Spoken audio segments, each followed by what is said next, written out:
이 사람이 범죄로부터 얼만큼 손을 씻었는지에 대해서 우리가 왜 못 물어봅니까? 물어봐야 된다고 생각합니다. 그렇다면 지금 이인영 장관에 대해서 우리가 물어보는 이 범죄의 내용이 무엇인가? 제가 이제 이것을 좀 구체적으로 오늘 설명을 하려고 하는데요.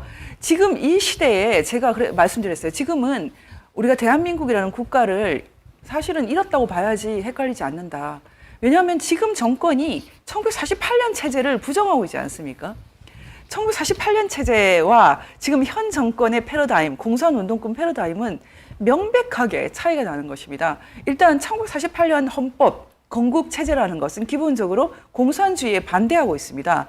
그런데 지금 공산주의에 반대하면 극우라고 프레임을 짓고 있고 스스로는 친공산주의를 표방하고 있죠. 그리고 자유민주주의자다 이렇게 고백하는 공직자가 없어요.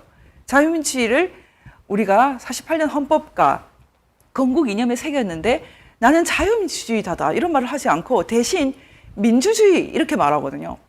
여러분 민주주의라는 말은 조선민주주의인민공화국 북한도 쓰는 말이에요.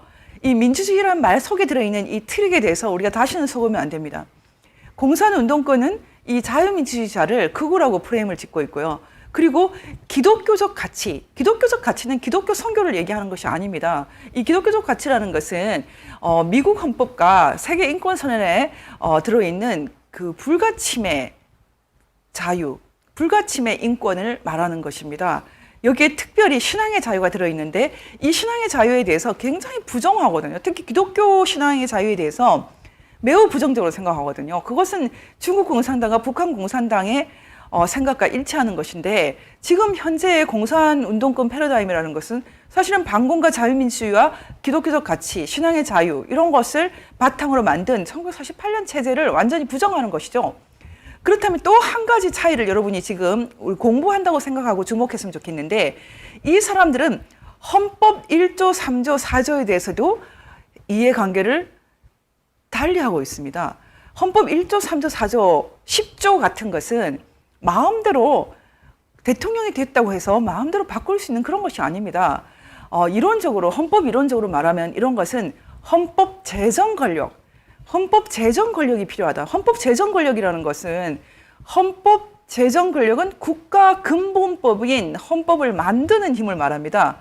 국가 근본법인 헌법을 만드는 힘은 쪽수를 채웠다고 해서 되는 게 아니에요.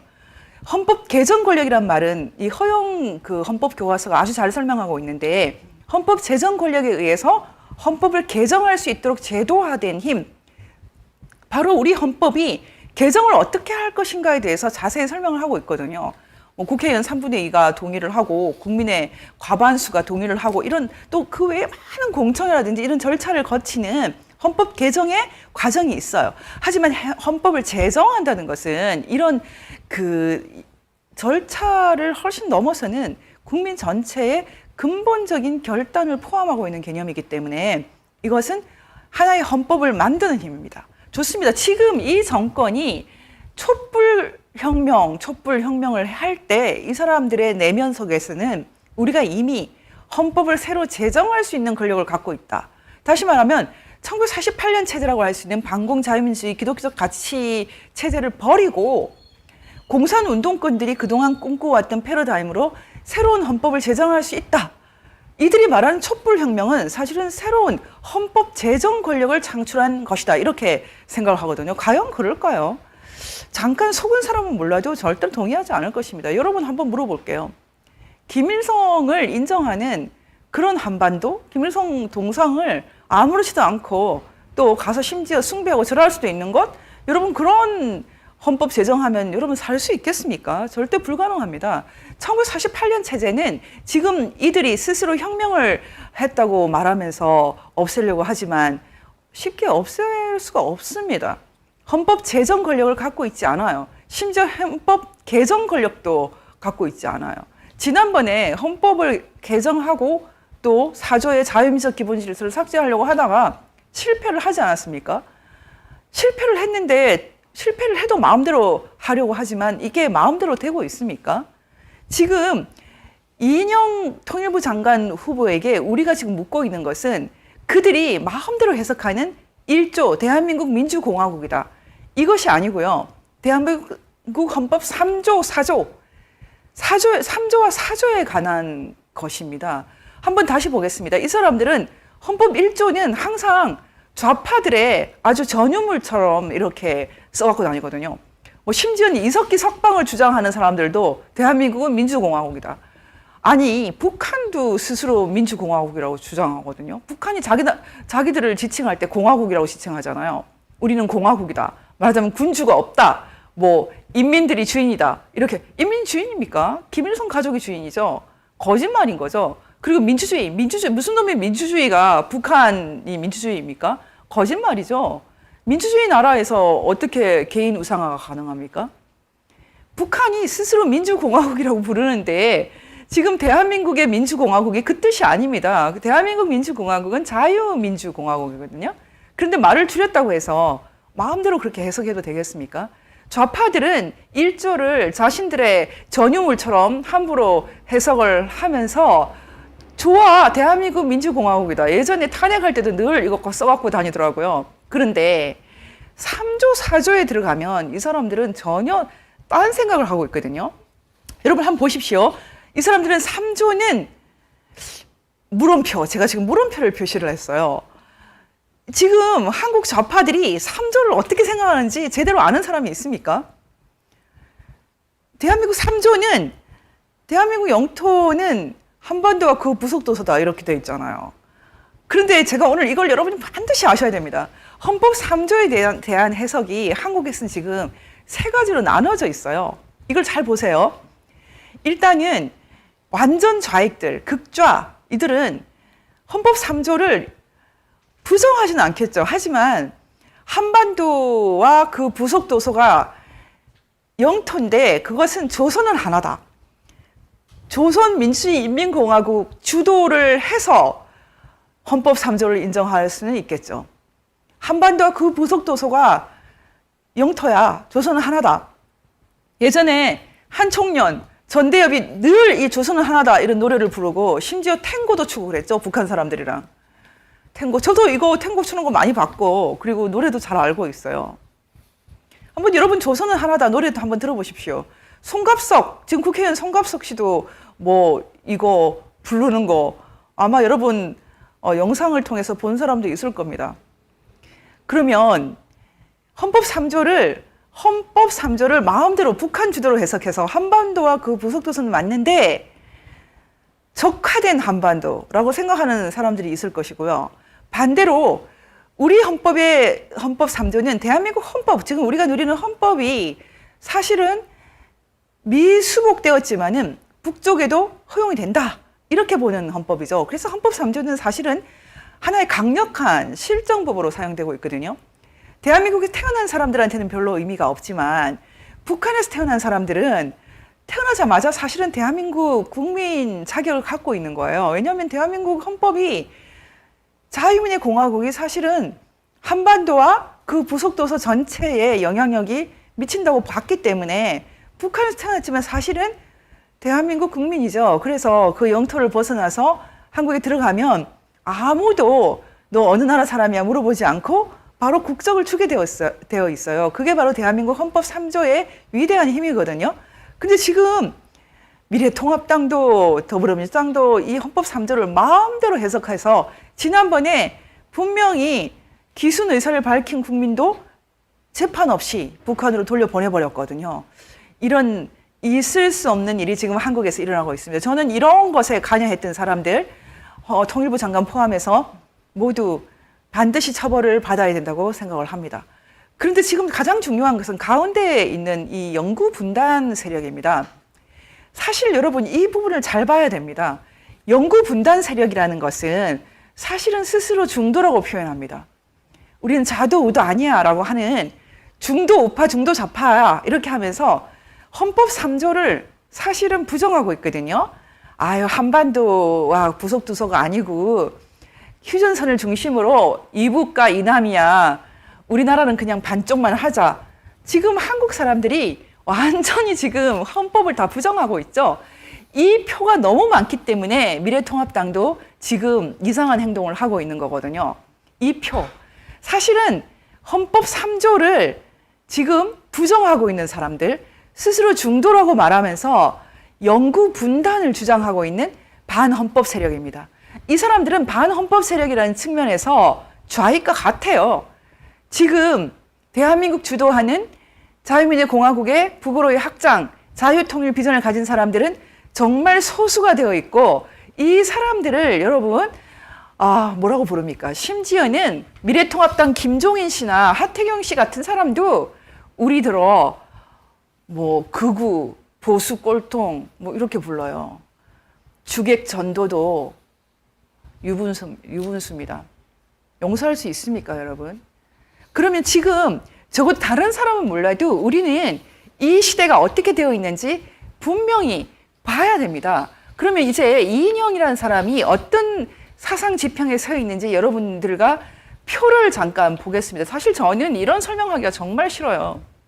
가끔 제가 강의를 하면은 어떤 사람이 댓글로 뭐 공산주의 운동권 세력들의 그 사상 지도를 잘 알지도 못하네, 뭐 주사파도 알지도 못하네, 뭐 이런 식으로 말하거든요.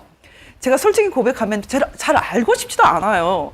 저는 그냥 주사파는 사상 분파, 이념 분파라는 생각 자체를 안 갖고 있는 사람이에요. 저는 이것은 그냥 권력 현상이고 정치 현상이고 야만 현상이고, 그리고 기본적으로는 먹고 사는 현상이라고 보고 있거든요. 그 뭐 고상한 사상이나 이념이나 이렇게 보고 있지 않아요. 저는 조폭하고 똑같이 보고 있고 사이비 종교랑 똑같이 보고 있거든요. 그래서 이건 무슨 이념 논쟁, 사상 논쟁, 그리고 이 사람들에 대해서 뭐 공부까지 실컷 해야 된다 이런 생각 자체를 하고 있지 않아요. 여러분이 뭐 조폭에 대해서 얘기하면 그냥 조폭이라고 하지, 무슨 서방파가 어떻고 국제 PJ파가 어떻고 뭐 줄을 가면서 외웁니까? 그럼에도 불구하고 제가 그 한국 NLPD, ND 이런 그 한국 공산운동가권의 이 세력에 대해서 잘 모르는 사람은 아닙니다. 왜냐하면 잘 모를 수가 없는 시대에 대학을 다녔어요. 저는 사실은 굉장히 잘 알고 있는 사람 중에 하나입니다. 그런데 여러분들에게 오늘 이 시간에 자세히 설명할 생각이 없어요. 그렇지만 이 한 표 한 장 정도는 여러분이 꼭 아셔야 됩니다. 왜냐하면 지금은 한국 정치판이 공산운동권 권력 패러다임에 완전히 장악이 돼 있거든요. 이 패러다임 반드시 깨야 됩니다. 반드시 넘어서야 됩니다. 우리는 지금 1948년 체제를 다시 회복할 뿐만 아니라 북으로 확장하고 더 풍요롭게 풍부하게 만들고 더 세련되게 만들어야 되는 역사적 사명을 갖고 있거든요. 그러면 지금 우리가 나라를 잃어버렸는데 이 공간, 이 비어있는 이 공백기에 장악하고 있는 공산운동권 권력 패러다임은 어떻게 되어 있는지 여러분이 봤으면 좋겠습니다. 저는 이 공산운동권 권력 패러다임에 지금 김종인의 미래통합당이 들어있다 이렇게 표현을 합니다. 미래통합당은 공산운동권 권력 패러다임에서 완전히 벗어 있다는 생각을 갖고 있지 않습니다. 지금 완전히 벗어나 있는 사람들은 지금 권력을 갖고 있지 않습니다. 일제시대 때 우리가 권력을 갖고 있지 않고 해방 공간에 우리가 확고한 권력을 갖고 있지 않았던 것처럼 반공 자유민주주의 그리고 세계 보편 가치를 견지하고 있는 우리 같은 사람들은 지금 이런 NGO를 하고 있죠. 우리는 지금 권력을 갖고 있지 않아요. 우리는 반드시 이 공산운동권 패러다임을 넘어서서 새로운 나라를 만들고 북으로도 확장을 시켜야 됩니다. 그럼 여러분이 지금 별로 뭐 좋은 것은 아니지만 지금 꼭 공부를 해야 되니까 잠깐 보겠습니다. 지금 이인영 통일부 장관 후보는 NL입니다. NL. 그리고 임종석 지금 뭐 국정원장이 될 수도 있다라는 얘기를 해서 우리 모두 웃었죠. 임종석 씨도 NL이고요. 지금 그 더불어민주당의 국회의원 전부가 NL은 아니지만은 그게 권력을 갖고 있는 사람들은 다 NL이라고 생각해도 전혀 무리가 없습니다. 김경수 씨 포함입니다. 여러분 사람들이 이걸 좀 헷갈릴 때가 있는데 제가 이제 조폭이나 아니면은 사이비 종교 비슷하게 봐야지 여러분이 헷갈리지 않는다고 말했는데, 사이비 종교나 이단 종교가 운영하는 어떤 회사나 기업 아니면 언론사 같은 걸 한번 보십시오. 상당히 아래 그 다수는 대부분 다 이 이단 종교의 신도가 아니어도 상관이 없거든요. 그냥 직장인이어도 상관없어요. 기업도 그렇고. 그리고 심지어 조폭들이 만든 기업도요. 상당히 많은 사람들은 그냥 월급쟁이에요. 상관이 없어요. 그 조폭하고 상관이 없고, 그 조폭 조직과 상관이 없거든요. 그런데 일정한 그 리더십으로 올라가면 반드시 관리를 합니다. 그것은 중국도 마찬가지예요. 중국도 일정한 어떤 라인까지는 공산당 아니어도 상관없고요. 뭐 기독교인이어도 상관없고 그래요. 그런데 일정한 리더십 포지션으로 올라갈 때는 관리를 하거든요. 딱 그 개념이에요. 지금 더불어민주당에도 애들이 아닌 사람이 많지만은 지금 현재 상당히 중요한 역할을 하는 사람들은 NL 또는 NL보다 더 지독한 운동권? 아니고 리더십 될 수 있습니까? 저는 지금 항상 돈을 관리하는 지금 법사위원장이 된 윤호중 씨에 대해서 한번 강의할 것입니다. 윤호중 씨는 정확하게 말하면 주사파라고 분류하기 좀 어려운 사람이지만 사실 뭐 더 지독한 사람이죠. NL 또는 NL을 좌지우지하는 공산운동권 세력이 더불어민주당을 장악하고 있는 건 사실입니다. 장악할 수 있어요. 완전히 전향을 했다는 걸 전제했을 때. 근데 전향했는지 물어보면 전향 강요하지 마라. 사상 검증하지 마라. 이렇게 말하거든요. 전향 안 했으면 어떻게 국회의원 될 수 있어요? 대한민국 자유민주주의 헌법 체제에서. 그것은 자유민주주의를 파괴하는 세력이죠. 나가셔야죠. 절대로 가만히 둘 수 없습니다. 다시 말하면 NL은 지금 더불어민주당의 당권파죠. 주체사상파라고 불러요. 또는 민족해방파. 사실은 이 사람들은 우리나라를, 대한민국을 혁명을 일으키겠다. NLPDR이라는 것은 뭐 민족해방, 민주 혁명론을 말하는 거거든요. 반외세, 뭐 미국을 몰아내고 그 사회주의 혁명을 하겠다. 이런 혁명론에서 말하는 것입니다. 뭐 또 복잡하게 얘기하면은 그 사구체론에서 나온 것인데 그런 것까지 지금 말할 필요는 없을 것 같아요. 그리고 ND라는 것은 세력으로서는 굉장히 작습니다. 그런데 백태웅이라든지 조국이 이제 ND의 주요 인물은 아니지만은 ND에 관련되어서 체포된 적이 있는 그런 사람이죠. 이 ND는 워낙에도 소수파였지만은 ND 같은 경우는 자연스럽게 더불어민주당에 주로 이렇게 들어갔습니다. 지금 은수미 같은 사람, 그 성남시장을 하고 있는 은수미 같은 사람들도 이 ND 계열이었죠. 이 사람들은 마치 NL과 PD를 섞어 놓은 것 같은 그런 말을 많이 했어요. 그리고 ND는 대신 수령론은 좀 확실히 좀 부정하는 그런 게 특징이었는데, 그래서 이 사람들은 자신들을 뭐 민족민주혁명론 이렇게 불렀어요. 그리고 PD라는 것은 지금 PD 계열은 뭐 민주파라고도 하는데 쉽게 말하면 노동해방을 주장했던 사람들입니다. 이 사람들은 나중에 정의당으로 가게 됐는데 워낙은 그 NL과 같이 그 민주노동당을 만들었지만 이 사람들이 PD 계열은 처음부터도 그 종북 친북은 좀 거부하는 성향이 확실히 있었어요. 서구적 좌파, 뭐 막스레닌주의 정통 세력을 좀 표방하는데 공산운동권인 것은 사실입니다. 그래서 이 PD 계열은 지금은 정의당과 더불어민주당이 가했고요. 솔직히 말씀드릴게요. 지금 NL, ND, PD 뭐 구분하는 거 하나도 안 중요합니다. 다 한 덩어리 됐어요.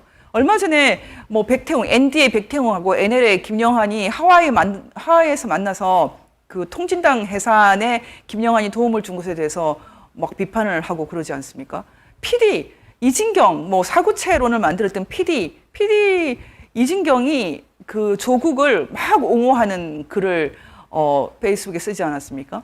NL, ND, PD 이런 거 뭐 사상 하나도 안 중요해요. 이미 생활 공동체고 권력 공동체거든요. 그런데 양상은 이렇게 되어 있어요. 근데 가장 중요한 것은 소위 보수를 표방하는 사람들이 지금 미래통합당을 거의 장악했습니다. 사람들이 지금도 김종인 씨가 뭐 비대위원장이니까 김종인 체제라고 생각하는데 헷갈리지 않으려면은 그냥 하태경 체제다 이렇게 생각하시는 거지 가장 헷갈리지 않습니다.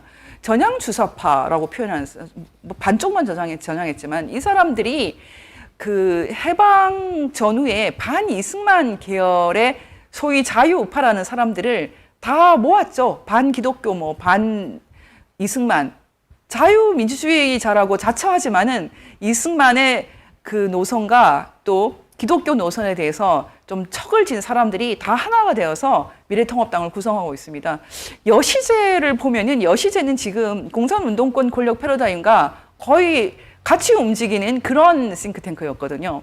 저는 그래서 NL, ND, PD 보수를 표방하는 그 전향 NL이라고 부르는 것은 사실 맞지 않지만 반전향이라고 하겠습니다. 이 사람들이 모두 지금 국회를 다 장악했죠. 지금 우리가 부정선거에 대해서 얘기를 하고 있고 저는 뭐 확고하게 부정선거라고 보고 있습니다. 하지만 공산운동권 권력 패러다임이 국회를 다 장악했고 그리고 사실상 법원을 장악했습니다. 특히 대법원을 장악한 이상은 부정선거를 지금 우리가 어떻습니까, 여러분? 부정선거를 지금 파헤칠 수 있겠습니까? 파헤쳐야죠. 파헤치지 않으면 나라가 죽습니다.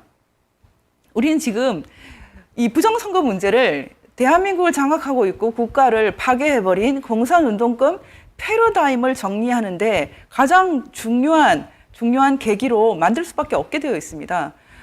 지금 소위 보수 내에서도 부정선거 아니라고 주장하는 사람들이 많지만 저는 그분들은 지금 뭐 중요하게 생각하지 않습니다. 뭐 여러 가지 인식이 부족하거나 공부가 부족하거나 잘 들여다보지 않는 것인데 지금 대법원이 그 재검표 자체를 허락하지 않는 것 자체가 이미 다 그것만큼 확실한 증거가 없습니다. 부작위라고 하죠. 부작위, 인액션. 부작위로 이미 증거를 보여주고 있는 것입니다. 제가 볼 때는 그렇습니다. 그래서 지금 이 공산운동권 패러다임이라는 것은 친공산주의 운동권 패러다임이라는 것은 기본적으로 자유선거를 부정하는 흐름이거든요. 이 부정선거로 그 국회 내에 있는 정통 자유우파 세력, 뭐 김진태라든지 뭐 이런 분들을 다 몰아냈다면 부정선거 미래통합당도 동의를 할 만하군요. 미래통합당 전혀 움직이고 있지 않습니다. 지금도 겨우 한마디, 주호영 원내대표가 겨우 한마디 했죠. 의미 없는 말입니다. 대법원을 압박을 해야죠. 검증을 해야 됩니다. 지금 말도 안 되는 일이 너무 많이 일어나고 있습니다. 어떻게 사전투표, 그것도 실제로 투표가 가능한 표가 쓰레기통에서 나옵니까? 그리고 QR코드가 어떻게 반복이 됩니까? 복사했다는 뜻 아닙니까? 복사했다는 뜻이죠. 저는 이런 상황이라면 지금 이런 상황에서도 미래통합당이 움직이지 않는다면은 그냥 공산운동권 패러다임의 한패라고 봅니다.